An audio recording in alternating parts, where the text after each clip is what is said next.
hello everyone, with my review of Titan episode 57, Shingeki no Kyojin. The best episode, in my opinion. It is the writing. I think this is the part where the writing really shines. For me, it's an easy 10 out of 10 episode, right? But I think, I would say, in my opinion, this is the best episode of the whole anime.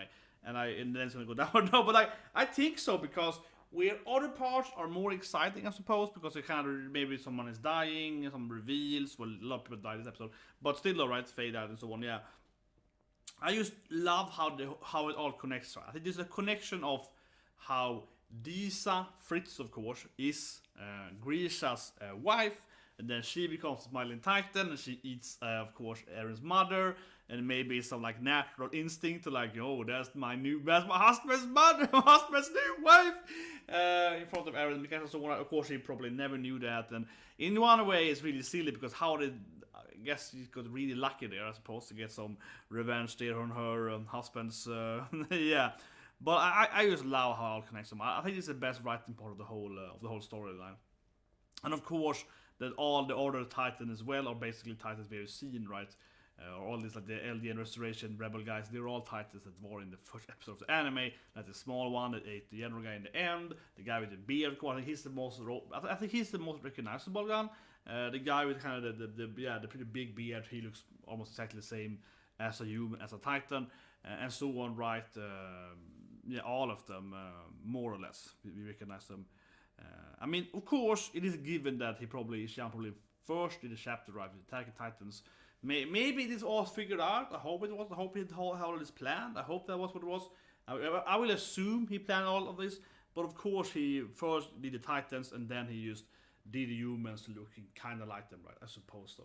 But it all really is so nice because even though it's kind of obvious that, well, maybe they've used before, now we know with the serum thing, and we know that the shifters are kind of similar to how they look and so on, right? Even though they kind of change when they become shifters from like the army. But yeah, I love that. Again, I just love that. This is my favorite connection in the whole thing. In the whole storyline, that it is Grisha's first wife and the second wife. It is like a silly. I just love that. It's just so beautifully, beautifully like eats his own self, orbits, the snake thing, full circle, complete. It's just so beautifully connected. I think it just comes off so well to me, at least. That whole thing. So I'm very excited. In my opinion, this is the best episode. Yeah, I think so. I think this is like the best writing. They just combine it. Even though, yeah, like why wouldn't it? Even though it's kind of silly because she probably couldn't like know that it was, Grisha's new wife, right, and so on, because they're kind of mindless. Maybe they aren't. That's interesting too. You could argue and say maybe they aren't mindless. I think they have argued. I think Yumi does the argument or something like that. I think someone has argued.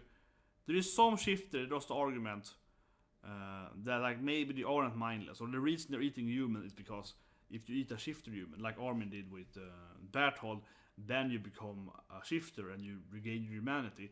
So they're never killing humans because they're hungry. They're just killing humans because they're trying to like get the shifter. And it's a kind of like natural instinct to just kill people that look like shifters, something like that. There's been some kind of, someone has given that theory. I mean, as the characters here, not on YouTube or something, has given that theory, and that, to me, that makes somewhat sense. But also, it might be that they actually are trying. Maybe they have some, human animal instinct, like, oh, this person there, I see, I smell my husband him. Yeah, maybe you're right. I don't think it's impossible. It has never been proven or disproven, I think. But maybe they have some like basic instinct, like, well, I can like feel, because it's interesting that how Dina Fritz goes to her husband's house and kills his new. Yeah, so I'm hoping it's something more into it there. And we know that there are several Titans, usually called, the Deviant, the Range Titans. They act different, right? They can jump, they can run, and so on. Some of them have more powers, not like shifters, but they have some kind of in between, right? They seem to have some human intelligence, but obviously very, very little. But like they have some kind of abilities there. And as we know, that she's the only Titan that first kills her victim and then she eats them, right? She's the first Titan to kind of like, she does that thing, which almost made her unique. So maybe that's why, right? Maybe it's because like, like she has more intelligence. She seems to actually have more intelligence. If you follow that thing, how she kills them before she eats them to like spare them from the pain, doesn't that kind of indicates that she's more intelligent than the actual Water Titans are, and then she would be like, oh, that is my husband's place. Yeah, like maybe, right? Maybe. I'm just saying. I think it at least points to that. I think it's very interesting. So again, right, why is such a good written connection there? But also, though, another thing. But now then, bloodline, right? She has the bloodline. She is, of course, the royal blood. As Historia, as the whole, like the founder Titan, and the founder is that thing is specified and so on. As it's not about the canon storyline, right? And you know the road riots and all that stuff, right? She has that bloodline. She's the royal bloodline, but in the Marley Empire. And one thing, I think two things, several things, I guess, to say here. But one thing you could say there, right, is that maybe that also makes her more intelligent. On my previous point, right? Maybe that makes her be more, you know, like workable as Titan. Maybe her bloodline makes her be a little more like, well, I have some of my memories or something, something in between, right? So potentially, like if you know her son and so on touching Titan before that, for she's power, maybe, or something like that, maybe. I'm just saying, right? But the other thing, though, which is very interesting and why it's also hinted to, and why it's very, very cool, which I think is that connection is so beautiful, is that, so this is not a really spoiler, but I think some people haven't realized yet, but this is no spoiler, but it must feel like spoiler now, but like, think about it, right? When Eren, of course, punched her, and was like, you know, oh, go and kill her, everyone kill her, that she died, right? Because remember, she's eaten by the other Titans, so kind of crazy cannibalism thing, as the other remorse and so on, he controls Titans around him, and that is, of course, because she has the founder blood, right? So when she was fighting Eren, he was fighting her, I guess, more. When Eren was fighting her, he touched her, right, and that gave her, you know, his stepmom's bloodline, activated his, like, the true Titan power for the founder Titan. Yes, he has it, right, and he can't control that. So that kind of connects the whole back thing, that he's like touching her. That's, I guess, his power, and he can do the whole thing, right? So that is very, very important, and also in that sense, it always hinted to that the Smiling Titan was something more than just a Smiling Titan. Yeah. She was more intelligent and she had some extra abilities, and you know, that connects back to, of course, her son, as we now then Zeke, and he's a Beast Titan. I love he was playing with the toy there, playing with a gorilla toy, and so on, right? So the whole bloodline thing again is important, and I really love how, even if you couldn't like figure out that maybe she's a prince or something like that, maybe she's the queen, you know, people had some theories about that for years, right? With why was the Smiling Titan? Why could he control it then? Was his anger? No, it was a Smiling Titan. And think about it. You could have some theories. Maybe she's like, you know, Historia's mother. You know, people could have some theories. Yeah, people have some ideas about that for a long time, right? So I think it's interesting how he clearly plans out for a very long time how they will connect back to her being the one that Eren touched her to get the powers to activate, right? So all of that is very interesting. I think it's very, very interesting. And clearly, like the best. I think this is the whole storyline, how they all connect, and that is the best part of the episode, or like the anime as a whole. I think, yeah, the anime, the whole, like, he touched her. That's how he connected the powers. That's how she's a bloodline. That's how she could do this thing, you know, and so I think that is very, very interesting. So I think again, this is the best written part of the Attack on Titan, in my opinion. It's straight up, right? Otherwise, though, there is some other good parts as well, right? I like the whole World War II thing, and the detonation is very interesting. Like that Zeke hates, like Grisha is like, screw you, Dad, you're crazy. I'm gonna fight them. I won't listen to your indoctrination, evil Emir. And then they Zeke doing the opposite. Well, I won't listen to you, Dad, you're crazy. So he's doing the same thing. That he was like, my father was so forceful on me to hate or hate myself and, you know, hate the Eldians and love the Marleys, and they're also good people, yeah. And he was doing the same thing to his son. It's the opposite, right? So it's kind of the, what's called a horseshoe theory, right? Like if you're extremely this thing and extremely this thing, it's the same thing, right? If you're extremely this thing or this thing, in the end, it's the same thing. Like you're so extreme that you're just very, very extreme in whatever you are, and the only difference is that you are extreme for this thing, right? Yeah. So it's very good written there, because that is how a lot of people act, right? If you're extremely, you know, opinionated about this thing over here, and you hate the people over here, and they hate you, and you hate each other, right?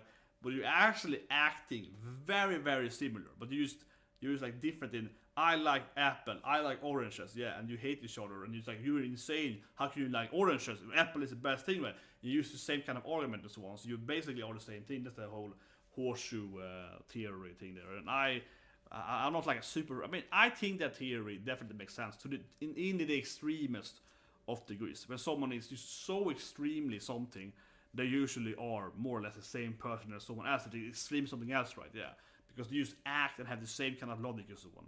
Usually how it is, right?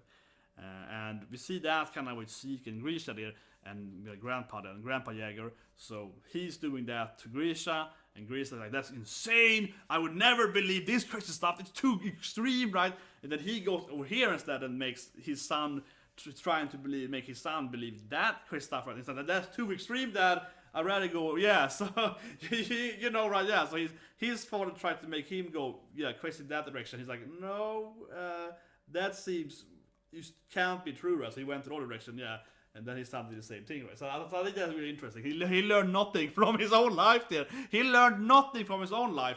When his father tried to indoctrinate him, yeah, that didn't work, and he did the exact same issue, didn't work either. It's like the rubber band effect there. Yeah, go too much out there. But I think that's good. I think that writing is very good too, because as Grisha even saw his own sister getting killed, right, which was kind of his fault. Of course, he said he's not guilty for it, but of course he blamed himself. And in a little way, this is his fault though. I'm not saying he's like responsible for it, but you have to admit though, he pulled her out there. He's like, it's gonna be fine, you know. Let's break the rules. And of course, these people are horrible. So they're like, oh yeah, if we can get some Eldians, yeah, let's get that Eldian, yeah. Of course, they're super racist, so they were like, yeah, let's kill her. We have the chance here because they forgot their past and so on, right? Because they can't leave the ghetto. So obviously World War II, yeah, we know it's World War II, and of course they're super racist. But the thing is that, right? I'm not obviously entirely his fault, but it's a little bit his fault. It truly is. I think so. I think that people are always gonna say, no, these people are the horrible people. Yeah, of course they're horrible, but you have to still say that his father has. I think his father has some points, because his father is like, well, you know, if you break the rules, they will kill you. Yeah, and so I think his father has some, like, some point there. He's like, well, don't break the rules. So they want to kill you. They hate our race, and they want to murder you or torture. You want to do whatever, right? They want to feed you to dogs. They want to do that to you. So if you break the rules, they will do that to you. That doesn't mean that the rules are correct. Doesn't mean that it doesn't mean that the rules are correct. It doesn't mean that you are wrong. Doesn't mean that you deserve to see whatever the Blim Zeppeliners live freedom and so. It doesn't mean that you are incorrect, but you have to play the game correctly to survive, right? In a degree. So I think that his father and mother, they're obviously way too compliant to the Marleys. They're way too compliant. They're way too, oh yes, thank you for killing my daughter. Yeah, they're way too compliant. They are too much, right, that extreme, yeah. But Grisha gets too much another way, where he's like, well, let's just make a rebellion and kill them. Well, even as a kid, before he was a rebel, he was still a rebel in the mind, right? Because he was breaking the rules, and that's how she died. I'm not saying it's his fault to the fullest degree, but you have to still say a little bit, like his mother and father were like, well, please don't break the rules, because then they will kill you. It's like, screw the rules, I'll break the rules. Oh, and sit down. So yeah, it is still, it's like, obviously, the rules are wrong. But yeah, you have to make a little, I mean, yeah. And he didn't learn anything either, because he did the same thing to his son, then son betrayed him. He's trying to make son a warrior in the betrayal. Yeah, so he didn't learn anything either. He's not a very good character development person. He's very different when he's living with Eren, but he didn't learn anything. When he was younger, he didn't change at all. He did the exact same thing twice, basically. And again, also, he tried to use the exact same method his father used on him, that he hated, and didn't work on him, on his own son, and didn't work on his son, right? So he didn't like learn anything at all. But I think it's still good writing. It's a good writing, because the point is that also that if you extreme this, if you extreme that, it's the same thing. And by doing this indoctrination, this is gonna fail. Yeah, like it's interesting. The whole aspect of it, like the whole angle of it, is very interesting. I think so that writing is very good too. So I think here, in my opinion, this is the high point, the pinnacle of Attack on Titan. And it used to be watching this, but no, but I think it is. I think this is the best part. This is the best episode. And from just reading the whole story, I think this is the best part, honestly. Spoiler, but it won't get better than this. This is the best part. And I leave you with that. Hope you guys press like, subscribe, and so on. And I'll see you guys with Fairy Gone in... should be out now. Let me see. Yeah, I'll see you with Fairy Gone in like 5 minutes from now. Yeah, okay.